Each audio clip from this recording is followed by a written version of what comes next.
హాజీపూర్ మండలం టీకన్పల్లి గ్రామంలో హాజీపూర్ పోలీస్ తరపున సామాజిక రుగ్మతలు, అలాగే దురలవాట్లు,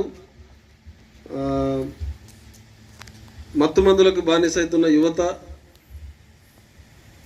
సైబర్ క్రైమ్ మీద అవగాహన, వీటన్నిటి కోసం మీరంతా రామగుండం నుంచి రావడం జరిగింది. ఈ టీం అంతా మీకోసం అక్కడి నుంచి పిలిపించడం జరిగింది. కార్యక్రమాన్ని ఉద్దేశించి మొదట మీ సర్పంచ్ గారిని ఒక రెండు మాటలు మాట్లాడాల్సిందిగా కోరుతున్నాను.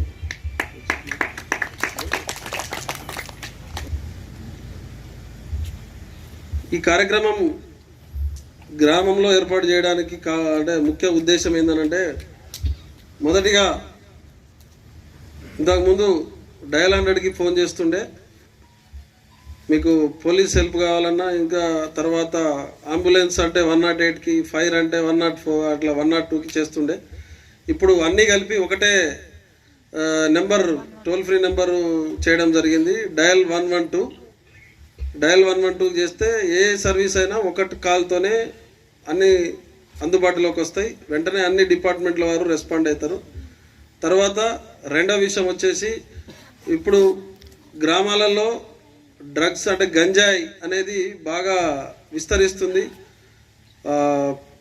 పిల్లగాళ్ళు మంచిర్యాలలో చదువుకోవడము, కరీంనగర్లో చదువుకోవడము, హైదరాబాద్లో చదువుకోవడము చేస్తారు. సెలవుల్లో వచ్చినప్పుడు ఎక్కడో టౌన్లో ఉండేటోడు ఇక్కడ వచ్చి ఊళ్ళో వాళ్ళకి అలవాటు నేర్పించి దానికోసం అది గ్రామంలో పాకుతుంది. మీ పిల్లల్ని మీరే జాగ్రత్తగా గమనించాలి. రాత్రి 7-8 దాటిన తర్వాత బయటికి ఎందుకు పోతాడు, దోస్తులు ఎవరెవరితో తిరుగుతాడు, వాళ్ళు ఎట్లాంటి వాళ్ళు, ఎందుకంటే మీకే డిఫరెన్స్ కనిపిస్తుంది వాళ్ళని గమనిస్తే. ఇంతకుముందు మంచిగా అన్నం తిని మంచిగా తొందరగా చదువుకొని పండుకునేటోళ్ళు ఇటు దోస్తులతో తిరుగుడు, గంజాయికి అలవాటు పడ్డాడు, మాట వినడు, తల్లిదండ్రుల మాట వినరు. ఏమన్నా అంటే ఒకసారి మంచిగా వింటాడు, ఒకసారి ఒకటేసారి సడన్గా కోపంతో రియాక్ట్ కావడం, అట్లాంటివి చేస్తూ ఉంటాడు. చిన్న చిన్న విషయాలకే ఎక్కువ బాధపడిపోవడము, లేకపోతే కోపం రావడం, ఉద్రేకపడటం, కళ్ళు ఎర్రగా మారడం, ఇట్లాంటివన్నీ జరుగుతూ ఉంటాయి. తర్వాత ఇంకోటి ఏంటంటే, ఆన్లైన్ గేమ్స్ ఆడుతున్నారు పిల్లలు. మొన్న మా దగ్గరకు దరఖాస్తు వచ్చింది. పిల్లగాడు 18-19 సంవత్సరాలు ఉన్నాయి, ఆన్లైన్ గేమ్స్కి అలవాటు పడ్డాడు. తెలిసిన వాళ్ళ దగ్గర అందరి దగ్గర అప్పులు చేసిండు.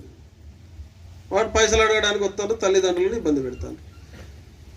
సో మీ కొడుకు ఎవరైనా సరే, మీ తమ్ముడు కొడుకు ఎవరైనా ఎవరి దగ్గరైనా డబ్బులు, వాడు ఏం పని చేయకుండా డబ్బులు ఎక్కువ ఖర్చు పెడతాడు అంటే ఎక్కడి నుంచి వస్తుంది, ఎట్లా వస్తుంది, మీరు ఎంక్వైరీ చేయాలి తల్లిదండ్రులు. ఇంతకుముందు కుటుంబంలో అన్న, తమ్ముడు, పెదనాన్న, బాబాయ్, అత్తమ్మ, మామయ్య అందరు కలిసి ఉండేటోళ్ళు, ఎవరు ఏం చేసినా తెలుస్తుండే. ఇప్పుడు అన్ని చిన్న చిన్న కుటుంబాలైనాయి. మన పిల్లల్ని మనం పట్టించుకోలేని పరిస్థితి ఉన్నది. తల్లిదండ్రులు ఇద్దరు పనికి పోతారు, కొడుకు ఏం పని చేస్తాడో తెలియదు, ఏడ చదువుకుంటాడో తెలియదు. మనకి ఫీజు కట్టమన్నప్పుడు డబ్బులు ఇచ్చుడు, ఆ ఫీజు కూడా వాని చేతికి ఇచ్చుడు, ఆ ఫీజు కడుతుండో లేదో తెలియదు. ఎగ్జామ్ ఫీజు అని చెప్పి దోస్తుల దగ్గర ఒకటి దగ్గర 11,000, ఒకటి దగ్గర 40,000 ఇట్లా తీసుకొని ఇప్పుడు కట్టలేని పరిస్థితి. ఒక 4 రోజుల క్రితం ఒక ఉదాహరణ మీకు చెప్తా. ఛత్రపతి సంభాజీనగర్ డిస్టిక్ మహారాష్ట్రలో మనకి పిల్లగానికి, ఇంటర్మీడియట్ చదువుకునే పిల్లగానికి ఐఫోన్ కొనిచ్చారు.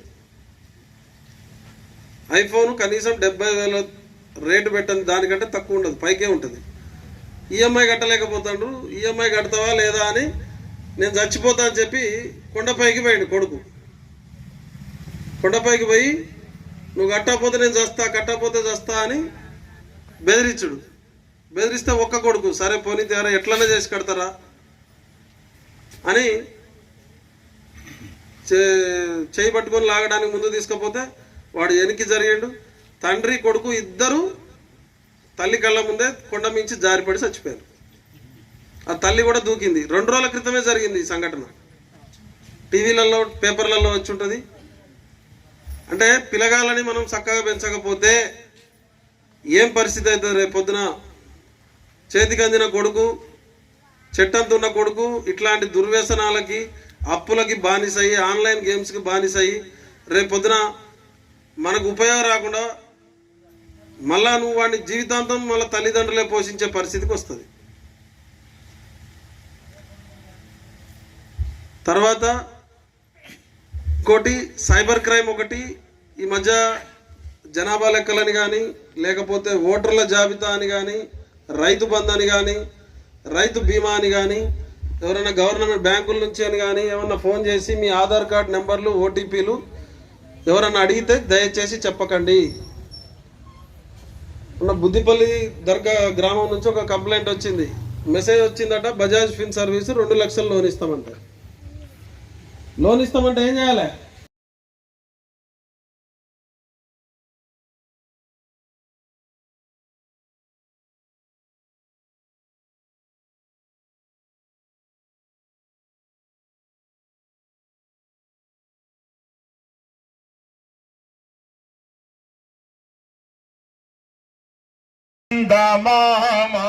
రైతు మొక్క నాటి నాడమ్మా సందమామా